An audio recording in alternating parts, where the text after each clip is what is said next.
चाहिए। वैसे हम लोग कोशिश करें, होगा तो ये काम गुरु की दया से, वे ही दया करेंगे और उनकी दया है, उनके आदेश में शक्ति है, इसीलिए परिणाम, इसीलिए रिजल्ट है। हम लोग कहाँ जाते हैं, कितनी जगह जाते हैं, या आप ही कितना जाते हैं, लेकिन इतने लोग चल रहे हैं, इतनी चर्चाएं चल रही हैं, लोग जी जान से चल रहे हैं। हमने एक दिन कहा था, देवघर में बैठा बैठा मैंने बोल रहा था कि अब कोई क्या करेगा, इतने लोग तो चल रहे हैं, बड़ी ईमानदारी से चल रहे हैं, अपना खर्चा करके चल रहे हैं, परेशानियां उठा के चल रहे हैं और दुख में चल रहे हैं। इंसान है तो दुख में होगा ही होगा, परेशानियों में होगा ही होगा। कोई भी इंसान आपको ला दिए जो परेशानियों में नहीं है, किसी किसी तरह की परेशानी उसको होनी ही होनी है, तब भी चल रहे हैं। अब कहा अब हम लोग क्या करें, अब तो एक काम बचा है कि महादेव दया करें। ये भैया दो पांव पर अगर हम आप खड़े हो गए, हिसाब सुनाया है। एक बार मोहम्मद साहब से पूछा, अली ने, मोहम्मद साहब से, पैगंबर से, अली उनके भतीजा भी थे और उनके साथ रहते भी थे। अली ने पूछा पैगंबर से कि पैगंबर आप कहते हैं कि 5 वक्त नमाज पढ़ो, फिर कहते हैं खुदा से रहम की भीख मांगो। अरे रहम से होना है तो होना है, या नमाज पढ़ने से होना है तो होना है, ये दोनों आपस में लड़ने वाली बात कैसे कर रहे हैं? खुदा से रहम की भीख मांगो, 5 वक्त नमाज पढ़ो। अरे भैया जब खुदा की रहम से होगा तो फिर नमाज पढ़ने की क्या जरूरत है, और जब नमाज से होगा तो फिर रहम की क्या जरूरत है? पैगंबर ने कहा अली जरा खड़े होता। अली ने कहा आपका दही तो अच्छा नहीं, किसी को खड़ा कर दीजिए। तने तुम खड़े हो, नहीं पर बैठ के बात हो रही थी, खड़े हो। अली खड़े हो। पैगंबर ने कहा अली एक पांव उठाना। अली ने एक पांव उठा लिया। पैगंबर ने कहा अली दूसरा पांव उठाना। अली ने कहा गजब पागल कौन है, सारा खड़ा होकर एक और ना उठेगा, दूसरा से उठेगा, गिर जाएंगे हम, एक और ना उठेगा। पैगंबर ने कहा कि अगर 2 आदमी तुम्हारे दोनों कंधे में लगा दिए जाए तब दोनों पांव उठेगा? कहा तब तो उठ जाएगा। कहा देखो हम तुम एक पांव उठाने के लिए स्वतंत्र है, एक पांव उठा सकते हैं, बाएं उठाए दाएं उठाए, हम लोग एक पांव उठा सकते हैं, खड़े होकर एक पांव उठाने की स्थिति है, लेकिन दूसरे पांव को उठाने की स्थिति नहीं है। इसके लिए रहम है, इसके लिए दया है। दोनों पांव उठेंगे तभी, जब तुम एक पांव उठाओगे दूसरे पांव के लिए रहम मांगोगे तो दोनों पांव उठ जाएंगे। कोई सहारा देगा तभी ना उठेंगे। एक पांव तो तुम बिना सहारे के उठा सकते हो, लेकिन दूसरा पांव कैसे उठेगा खड़े होके? एक ही पांव उठेगा। तो गुरु का आदेश हमको आपको करना है, गुरु चर्चा करनी है, लोगों को शिव गुरु की समझ लोगों में पैदा करनी है। एक बात समझ लीजिए, ये हम लोग सूचना नहीं देते हैं कि शिव गुरु है, सूचना है। ये लोगों को खबर है कि शिव गुरु होते हैं, लेकिन वो नहीं जानते कि हम शिष्य भी हैं। ये लोगों को पता है कि शिव गुरु है, लेकिन उनको ये पता नहीं है कि हम महादेव के चेला हैं। ये उनको समझाना पड़ेगा। वो तो जगत गुरु है, लेकिन जगत गुरु उनका शिष्य नहीं है। ये उनको समझाना होगा। स्कूल है, पढ़ते नहीं है आप जानते हैं कि स्कूल सबसे बढ़िया है, लेकिन खुद नहीं पढ़ते हैं, बच्चे को नहीं भेजते, तो फिर ज्ञान कहां से मिलेगा? शैक्षणिक ज्ञान आपको देगा कौन? बढ़िया स्कूल है तो वही नहीं देगा। ठीक उसी तरह से शिव गुरु है, सबको मालूम है, इस पर कोई भी बात इस देश में नहीं होता। वो गुरु है, ईश्वर है तो गुरु है, होना ही होना है, लेकिन ये जगत उनका शिष्य नहीं है। ये उनको आदमी के बच्चे को समझाना पड़ता है। भैया आदमी के बच्चे को ज्ञान देना पड़ता है, आदमी को भी ज्ञान देना पड़ता है। जानवर के बच्चे पैदा होते हैं, खुद ही माँ का दूध पीते हैं, आदमी का बच्चा खुद माँ का दूध नहीं पीता। इसीलिए कि प्रकृति आदमी को ये ज्ञान दिए हुए हैं, परिजन उसके परिवार वाले माँ उसको दूध पिला लेंगे, लेकिन जानवर के बच्चे पैदा होते हैं, खुद खड़े होकर दूध पीते हैं। वो आदमी का बच्चा खड़ा होकर दूध नहीं पीता है। आदमी को समझाना पड़ता, बिना समझाए नहीं। इसीलिए इतने स्कूल खुले, इतने कॉलेज खुले, विश्वविद्यालय खुले, शिक्षक बहाल किए, इतना खर्चा सरकार का होता है, समझाना पड़ता। और हमको आपको यही समझाने की जवाबदेही है। गुरु प्रदत्त है, गुरु के द्वारा दी गई है कि दूसरों को हम आप समझाएं कि शिव को वो अपना गुरु बना सकता है, इसमें उसको कुछ भी नहीं लगता है। मात्र सोचने की जरूरत है, मात्र सोचने की जरूरत है। शिव आपके हमारे गुरु हो जाएंगे। आपने सोचा कि पड़ोसी से दोस्ती करेंगे, अगर इस सोच पर खड़ा रह गए तो प्रेम में बदल जाएगी ये सोच। ये सोच अभी हमने समझाया ना, ये सोचना आपका कि पड़ोसी से दोस्ती करेंगे, अगर ये सोच आपके मन में ना रही, एक दिन यह सोच या विचार प्रेम का रूप लेगा। और प्रेम में बड़ी ताकत होती है। प्रेम में जितनी ताकत होती है जिंदगी में उतनी ताकत नहीं है, मौत में उतनी ताकत नहीं है, प्रेम में बड़ी ताकत होती है। ठीक उसी तरह से अगर ये सोच हमारी आपकी बनी रह गई कि शिव हमारे गुरु हमें नॉट रागे चेला, रविन्द्रनाथ ठाकुर ने कहा ना, हमें नॉट रागे चेला, मैं शिव का शिष्य हूँ, चित्त का देख चिखेला, बांधन खोले सीख ची साधन, महाकाले त्रिशूल नाचे। अगर ये विचार, ये सोच कि मैं नटराज का शिष्य हूँ, शिव मेरे गुरु हैं, अगर मिटी नहीं, हम लोग क्या कहते हैं, आज सोचेंगे कुछ, कल सोचेंगे कुछ, परसों सोचेंगे कुछ, तरसों सोचेंगे कुछ। अगर ये सोच मिटी नहीं कि शिव हमारे गुरु हैं, यही सोच एक दिन प्रेम रूप लेगी। और प्रेम की आदत गजब होती है भैया, गजब चीज है प्रेम। ये जब पैदा होता है दो में, प्रेम की आदत है, या दो सत्ताओं में पैदा होता है, दो में रहता नहीं है। इसीलिए कबीर ने कहा था, प्रेम गली अति साकरी। ये जो प्रेम का रास्ता है ना, बड़ा पतला है। प्रेम गली अति साकरी, जामे दो न समाए। इसमें दो नहीं घुसेगा, जामे दो न समाए, दो को नहीं घुसेगा। लेकिन पैदा ये दो में होता है, पैदा दो में होता है, दो में रहता नहीं है। यानी ये पैदा होगा दो सत्ताओं में, शिष्य हो गुरु हो, भाई हो, दोस्त हो, पति हो, पत्नी हो, प्रेमी हो, प्रेमिका हो, ये दो सत्ताओं में पैदा होगा। लेकिन जब पैदा होता है ना, जब इसके पौधे बढ़ते हैं ना, तो ये एक हो जाता है, दोनों को एक कर देता है। गुरु शिष्य में जैसे प्रेम जगेगा, शिष्य और गुरु दोनों एक हो जाएंगे, जीव शिव हो जाएगा, जीव शिव हो जाएगा। हम लोगों को जीव को शिव नहीं बनाना, हम लोग नहीं बनाना तो है, हम लोग नहीं बनना चाहते हैं शिव। हम लोग तो शिव के बनकर हैं, हम लोग तो महादेव के कार्य करता है। उन्होंने जो कहा है हम लोग करेंगे, फिर देखा जाएगा क्या होगा। फिर हमसे पूछिएगा कि हाँ इसके बाद क्या होगा, मैं बताऊंगा कि क्या होगा। जो मेरा होगा सो आपका होगा, जो गति तोरी सो गति मोरी। जो आपका होगा, जो मेरा होगा सो आपका होगा, जो आपका होगा सो मेरा होगा।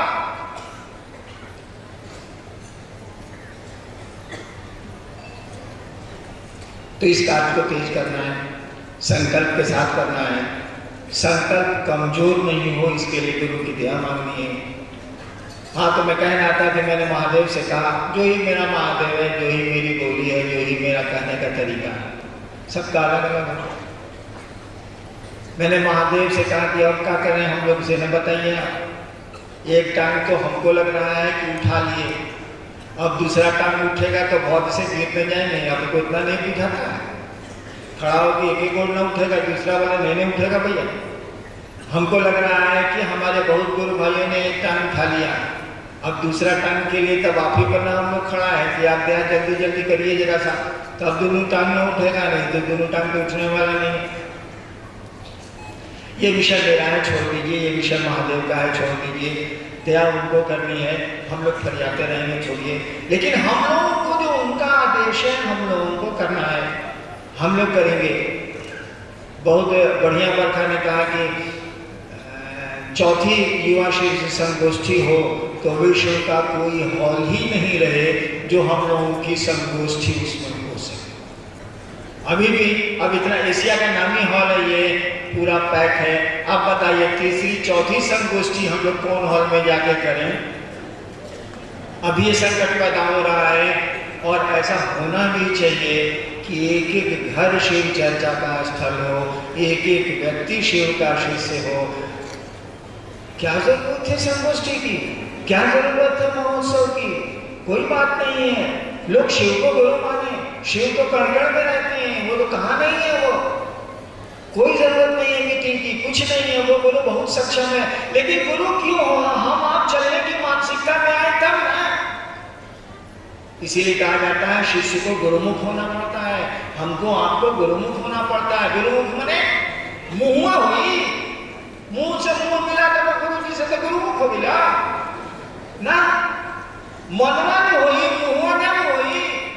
गुरुमुख का मानी मन गुरु की ओर जाए, मन सुने कि गुरु क्या कर रहे हैं, वो वैसे भी जान लेंगे। कोई बात मैं आपको समझा नहीं सकता अगर आप उसको सुनने की मानसिकता में नहीं है। आप इस कान से सुनिएगा, उस कान से निकाल दीजिएगा, बैक सोचिएगा, बैक सरका बोलेगा, बैक। आप सुनने की अगर मानसिकता में नहीं है वक्ता को, तो आप कुछ नहीं सुनेंगे, आप सुन ही नहीं सकते हैं, कुछ भी ग्रहण नहीं कर सकते हैं। जब सुनने की मानसिकता में आएगा तभी उसकी बातें आप ग्रहण करेंगे, तभी उसकी बातें आपको ठीक लगेंगी और अमल कर सकेंगे आप, अन्यथा सुनिएगा ही नहीं। ठीक वही स्थिति गुरु की भी है, गुरु कुछ नहीं कर सकते अगर गुरु को सुनने की मानसिकता में हम आप नहीं जाए, अगर गुरु के प्रति शिष्य भाव नहीं है। शिष्य का माने अंग्रेजी में बोलता तो बहुत आसान था, डिसिप्लिन, डिसिप्लिन से डिसाइपल। डिसिप्लिन शब्द है अंग्रेजी का, उसे डिसाइपल बनाया, यानी जो डिसिप्लिन को माने सो डिसाइपल। डिसाइपल का माने होगा कोई उसका गुरु है, इस शब्द का अर्थ ही होता है कोई उसका गुरु है, यानी जो गुरु का डिसिप्लिन माने से डिसाइपल, यानी गुरु जो कहते हैं सो करिए, तब आपने डिसिप्लिन माना, तब आप डिसाइपल हैं। शिष्य शब्द का भी वही अर्थ होता है। संस्कृत के शस्त्र धातु से, बंगला संस्कृत भी वही है, शिष्य के शस्त्र धातु से शिष्य शब्द बना है। शस्त्र से बना है शासन, शस्त्र से बना है प्रशासन, उसी से बना है अनुशासन, उसी से बना है शिष्य। शिष्य का माने जो गुरु का अनुशासन माने। आपने हमने शिव को गुरु बना लिया है, वो कंगन कहीं ऐसा 10 रुपए में तो मिलता है, बाजार में क्या कितना मिलता है नहीं जानते, सुनते हैं 10 रुपए में मिलता, बाजार में वो कंगन पहन लिए कि भाई जी अपने महादेव के चल, हाँ महादेव के चल, बोली में तो बोल रहे हैं कि महादेव के चला, कंगनों को पहन लिए, नहीं होगा। शिष्य वही जो गुरु का अनुशासन माने। गुरु ने कहा इस काम को करो तो करो, करेंगे आप मन से करेंगे, बेमन से करेंगे। याद करिए कि स्कूल में टास्क बनाते समय हम लोग क्या करते थे, डेरा में आए, खेलने का खत्म, समय खत्म हुआ, सलाह पढ़ने का समय हुआ, माई बाप दोनों आँख तैर रहा है कि पढ़ो पढ़ो पढ़ो पढ़ो, बैठे हुए हिसाब बना रहे हैं, मने मन मास्टर को सोच रहे हैं कि साला कल उसको कुछ हो जाता है ना, तो इस साला हमको टसवा नहीं दिखाना पड़ता था। करते लेकिन करते बड़ी कर जाते थे मास्टर को, ईद के सरापने से कहा मरिए आज तक, सारा मास्टर को कुछ नहीं हुआ, पीटा भी, पढ़ाया भी, लाभ किसको मिला भाई साहब? बड़ी बेमन से टास्क बनाया हम लोगों ने, लाभ क्या हुआ? हमको जो पढ़ाया मास्टर लगा गया, हम कलेक्टर हो गए। देख लीजिए, हमसे मिला है मास्टर लोग जो हमको पढ़ाया, बुला हो गया था, हम कलेक्टर हो गए, मास्टर का मास्टर ना गया, महादेव रह जाएगा, हम लोग महादेव से ऊपर चले जाएंगे। लेकिन मन से चाहे बेमन से टास्कवा बनाइएगा ना भाई साहब, मन कर याद करिए कि कौन कर। अभी कहाँ मैं प्रोग्राम में था, कहीं मैं प्रोग्राम में था, मेरी बुलाहट हुई, वो तो मेरी स्थिति है कि मेरी बुलाहट होनी ही होनी है, और किसी की हो या नहीं हो। आप लोग भाग के बहुत अच्छे हैं, साला हम कौन कुकर्म किया है कि हम जाते हैं तो हमारा बुलाहट होना ही होना। मेरी बुलाहट हुई, अब तो बुलाहट है तो हो सकता है बहुत हरामी चीज होता है, कुछ जिसको बुला देगा जाना ही है, आपको क्या करिएगा। बुलाया, वहां पर क्या बेटा होता कोई याद नहीं है, हमने शायद मेरी छोटी बहू थी कि कौन थी याद नहीं पड़ रहा, हमने कहा हैंग टू डेथ। तो उस आदमी ने पूछा हमसे कि पापा क्या बोले आप? हम कहा बोले हैंग टू डेथ, यानी ये आदमी को तब तक फांसी दो जब तक ये मरे नहीं। अंग्रेजी में हैंग टू डेथ का वही अर्थ होता है ना कि फांसी तब तक दी जाए जब तक वो मरे नहीं। यानी देखिए, हम चर्चा में आए, ये पूरी फुलवारी मेरी है, मैंने सिर्फ प्रत्यक्ष रूप से तो मेरी फुलवारी है भैया, अप्रत्यक्ष रूप से बॉस की होगी, महादेव की होगी, लेकिन प्रत्यक्ष रूप से तो मेरी फुलवारी है। जितने शिव से बन रहे हैं या बनेंगे वो तो मेरी ही बगिया के फूल हैं। लोगों ने कहा कि अभी तुरंत लोगों ने कहा कि जी 5 बजे तक कार्यक्रम चलाया जाना, क्या दिक्कत है, शेड्यूल पहले से 5 बजे तक का है। हम कहा देखिए मेरे लोग हैं, एक तो हम लोग भोजन देने की स्थिति में नहीं आ सकते, कारण जो भी हो, निकट की घटना हो या जो भी हो। अब 5 बजे तक रोकेंगे तो ये लोग खाएगा क्या? ठीक है हम लोग भी नहीं खाए, लेकिन ये लोग खाएगा क्या? इसीलिए टाइम आकर 1.5 घंटा 2 घंटा कम किया गया। हम बोला हम 2:30 बजे में हमको छोड़ देंगे, कुछ तो लोग जाके बाहर में खाएगा, शहर में खाएगा। ये जब खाना भी हम नहीं दे पा रहे हैं और छुट्टी भी नहीं दे रहे हैं, ये तो नहीं है। हमने कहा आदमियाँ तो हमरे, जिससे जो बोले हैं, हमने कहा आदमियाँ तो हमरे नहीं, हम तो छोड़ेंगे ही छोड़ेंगे। आपका प्रोग्राम चले या नहीं चले, मैं तो अपनी चर्चा खत्म करूँगा ताकि हमारे लोग जाएं, कुछ तो शहर में खाएंगे, कुछ तो अपनी व्यवस्था देखेंगे। और जहाँ तक महादेव की दया का सवाल है, बोलने से कोई शिव से होता है, महादेव की दया से होता है। अरे थोड़ा सा पाइप 2 इंच का लगाए हैं, 1 इंच का बदल देंगे तो काम नहीं चल जाएगा, कुछ बोलना जरूरी है। अरे सप्लाई में आधा इंच का पानी चल रहा है, उसमें 1 इंच का पाइप लगा दीजिए, पानी बढ़ जाएगा, दरेगा तो खेल गए और कुछ। तो हमने कहा मैंने चर्चा करने का मानी, हम क्या अर्थ लगाए, मेरी फांसी होने वाली है और जब तक मैं मरूं नहीं तब तक होने वाली है। उस समय तो आप नहीं थे, उस समय तो कोई था और हमने कहा था हैंग टू डेथ। क्यों कहा था? इसीलिए कि मेरी समझ में आता है कि शिव शिष्यों की संगोष्ठी है, मैं भी शिव शिष्य हूँ, इनको बताने का मुझको अधिकार क्या है, इनको समझाने का मुझको अधिकार क्या है? ये तो गुरु का है ना। शिव शिष्यों की संगोष्ठी बुलाने का अधिकार हरिनारायण जी बताइए आपको किसने दिया? शिव के शिष्यों की संगोष्ठी, शिव के शिष्यों की मीटिंग बुलाने का हरिनारायण जी आपको ये राइट किसने दिया, ये अधिकार किसने दिया? ये शिव के शिष्य हैं, बुलाने वाले आप कौन होते हैं? हुआ क्यों? जब आप कहते हैं कि शिव आपके गुरु हैं, तो शिव शिष्य की मीटिंग आप क्यों बुलाते हैं, संगोष्ठी क्यों बुलाते हैं, वर्कशॉप क्यों बुलाते हैं, महोत्सव क्यों करते हैं? कोई अधिकार नहीं है, कोई फंडामेंटल हम लोगों को इसका राइट नहीं है, तब भी करते हैं। इसीलिए कि गुरु का आदेश है, क्या करें? सलाम मास्टर पर टैक्स देता है, रोके बने चाहे हंस के बने तो प्रमाण करेगा। आप डिसाइपल हैं तो डिसिप्लिन तो मानना ही ना पड़ेगा। गुरु ने कहा कि आप दूसरों को समझाओ, मन में तो बुझा ही रहा है कि समझाना आपका काम है, सलाम को फंसा दिया, लेकिन क्या करिएगा? गुरु गुरु होता है, जो कहते हैं वो करना ही पड़ेगा। और उसी में हमारा आपका कल्याण नहीं, परम कल्याण है। कीचड़ में कमल खिल जाएंगे।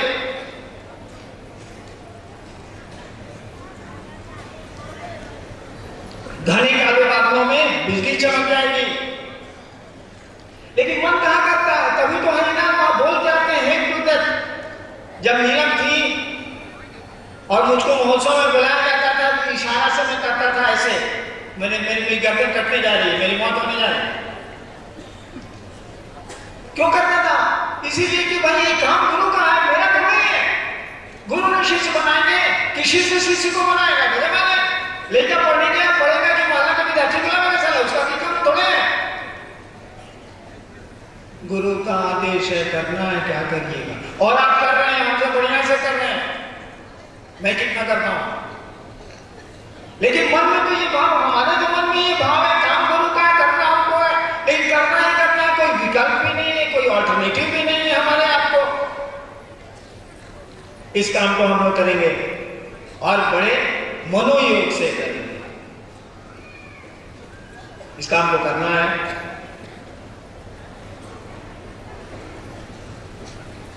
और कुछ बोलना है?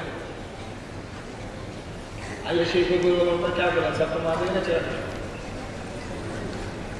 अब महादेव ने कहा है हमको, बोले हमारा महादेव भैया, हमारा महादेव की क्यों हो सकता है? हमको महादेव ने कहा है कि जो कहता है कि शिव मेरे गुरु में मेरा चला।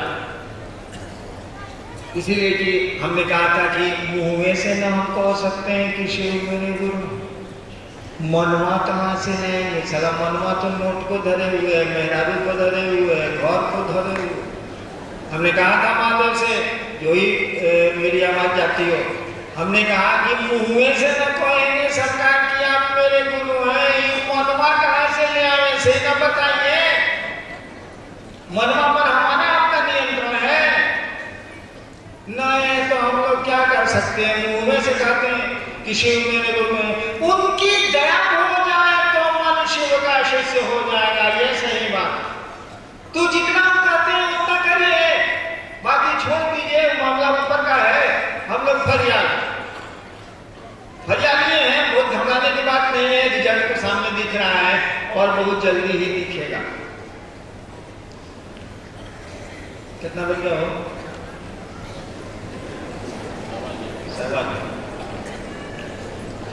तो हमको लगता है कि 15 मिनट और कार्यक्रम चलेगा, 2:30 बजे खत्म होगा। लेकिन आप लोग यहाँ से निकलिएगा तो महादेव के चेला की तरह निकलिएगा। मैं आया था ना तो वहां पर इधर आने के लिए, सामने बैठने के लिए, हम सामने पूछते हैं, सामने बैठने के लिए लोग हल्ला करते हैं। आध्यात्मिक रूप से तो ठीक है, बिल्कुल सही है, लेकिन व्यवस्था के रूप में बिल्कुल गलत है। व्यवस्था, मैं अक्सर महोत्सव में कहता हूँ, जो लोग महोत्सव बहुत अटेंड करते हैं, भीड़ जहां 2 लाख 3 लाख की होती है, मैं अक्सर एक बात कहता हूँ, आपको भी सुनाता हूँ, सुन लीजिए, काम दे रहा है। ताकि जो आए सब सजग शिव से यहाँ आए हैं, काम करते हैं। महादेव का एक चेला हुआ है मच्छंदरनाथ, बोलचाल में मच्छंदरनाथ, ऐसे उनका नाम था मत्स्येंद्रनाथ। महादेव शिव के गुरु थे, शिव से हुआ है मत्स्येंद्रनाथ, पुकारू नाम है, बोलचाल का नाम है मच्छंदरनाथ। उन्हीं का एक शिष्य था गोरक्षनाथ, उनका पुकारू नाम है गोरखनाथ। तो गोरखनाथ एक जगह लिखते हैं कि जोगी कौन है, साधु कौन है, साधु का लक्षण क्या है? कहते हैं कि हवा की न चलेगा, ठबा की न बोलेगा। मैंने हवा खबा के, तो भाई वहां से कह रहा था, तो जोर जोर से सुनाई पड़ा था, वो समझ में नहीं आ रहा था क्या बोल रहा है। हवा की न चलेगा, ठबा की न बोलेगा। न जल्दी जल्दी नहीं चलेगा, हवा खबा के नहीं चलेगा, बोल हवा वही चलता है। हवा की न चलेगा, उधर की भाषा है, हवा की न चलेगा, ठबा की न बोलीबा, धीरे धरिबा पांव, मन धीरे धीरे पांव बढ़ाएंगे। कहता है जो भी को कैसा होना चाहिए, धीरे धरिबा पांव, गर्म न करिबा, सहजे रहिबा। गर्म नहीं करेंगे, सहज रहेंगे। सहज में जो साथ में पैदा हुआ है, जो साथ में लेके जन्मा है, सहजे रहेगा, सहज रहेंगे। पैदा हुए थे जैसे, वैसे ही सहज रहेंगे। कोई अहंकार नहीं, कोई ईर्ष्या नहीं, कोई द्वेष नहीं, कुछ नहीं। गर्म न करिबा, सहजे रहिबा, भणत गुणत राम। गोरखनाथ कह रहे हैं, भरत गुणत कह रहे हैं, हवा की न चलिबा, ठबा की न बोलिबा, धीरे धरिबा पांव, गर्म न करिबा, सहजे रहिबा, भणत गोरख राम। ये क्या बोला? महादेव का चेला नहीं, महादेव के चेला का चेला, शिव का प्राशिष्य, शिष्य नहीं प्राशिष्य। गोरखनाथ जब खिसिया रहे हैं अपने गुरु के सामने, तो कहते हैं मत्स्येंद्र गुरु, मुझ में पितामह गुरु तांडव कर रहे हैं। पितामह गुरु मैंने गुरु के दादा गुरु, मत्स्येंद्र गुरु, मुझ में पितामह गुरु तांडव कर रहे हैं। गुस्साए थे एक बार, अपने गुरु पर बिगड़ गए थे, कहानी लंबी छोड़ दी। यानी शिव के शिष्य का शिष्य बोल रहा है कि हवा की न चलिबा, ठबा की न बोलिबा, धीरे धरिबा पांव, गर्म न करिबा, सहजे रहिबा, भणत गुणत राम।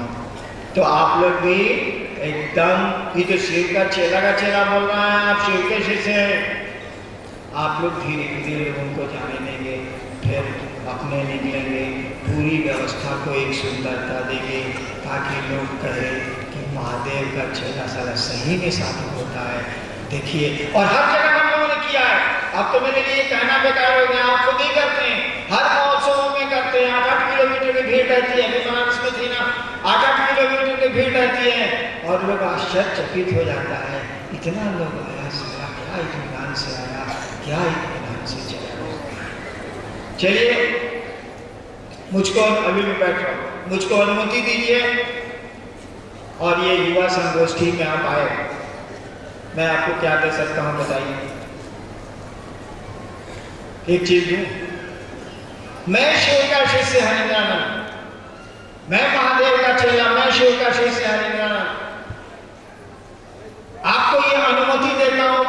साल की शिव शिष्यता जिनकी पूरी हो गई है, उनको अजपा जप का अधिकार मिल जाए, उसकी बाधा हट जाए।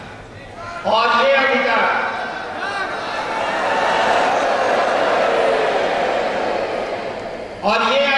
आज के बाद चालू रहेगा। आपकी सजग शिव शिष्यता 3 साल पूरी हो जाएगी, आपको पूरा का पूरा अधिकार होगा नमः शिवाय को अजपा जप पर चढ़ाने का, और उसमें आज जितनी भी आध्यात्मिक बाधाएं हैं वह स्वतः नष्ट हो जाएंगी। शिव का शिष्य ये आदेश देता है और इस आदेश को लागू करने के लिए अपने गुरु महादेव से प्रार्थना करता है। आप सबों के चरणों में मेरा